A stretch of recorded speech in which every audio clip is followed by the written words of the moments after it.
The Supreme Court has made clear that the First Amendment right to the free exercise of religion means that these states can't ban churches from having in-person religious services. So why are some states still refusing to follow the U.S. Constitution? And what happens? What's next?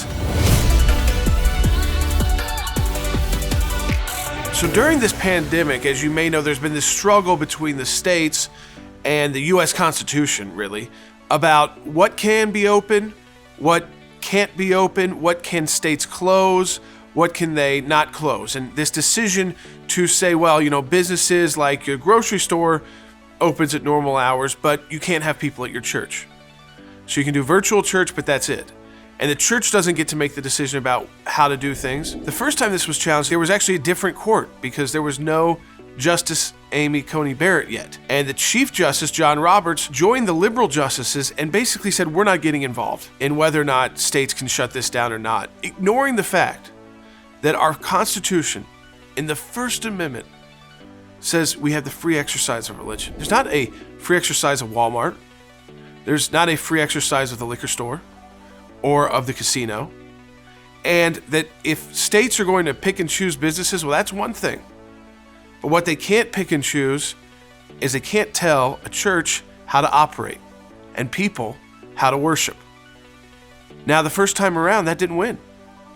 But because of President Trump, and he nominated and the Senate confirmed Justice Barrett, there was a shift on the court. So New York was first, then California, and a precedent was set that even during a pandemic, the First Amendment and the Constitution and the rights it bestows on all of us doesn't get trampled and can't be trampled by states. There are certain rights that are so fundamental, like the right to worship, that a state, even during a pandemic, can't mandate how people decide to worship, that they have to stay out of that completely. And now states are trying to say, okay, well, we can't shut down the churches anymore. We can't shut down your other places of worship. But maybe we can kind of figure out, well, you can go to your place of worship, but you can't sing. So California is still trying to fight that issue. Okay, and the truth is that they can't win. Now, they may have it on the books still, and we're still fighting that, but it's unenforceable. And so now it's up to this huge victory.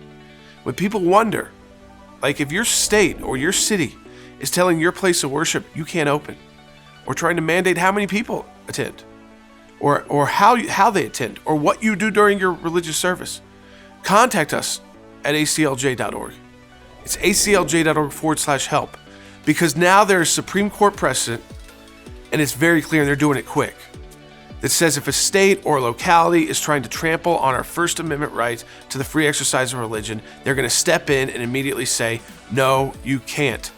Back off. Whether you attend church regularly or you're not religious at all, what is very important here is that our core fundamental constitutional rights can't be trampled on, can't be carved out by executive fiat, by state governors or mayors, even during a pandemic, even in times of crisis. Let me encourage you, go to aclj.org, and if you need help specifically because you feel like your place of worship is still being shut down by a locality, by a mayor, by a governor, by a city council, contact us. We can help you. The precedent from the Supreme Court is there, aclj.org/help or aclj.org to support our work.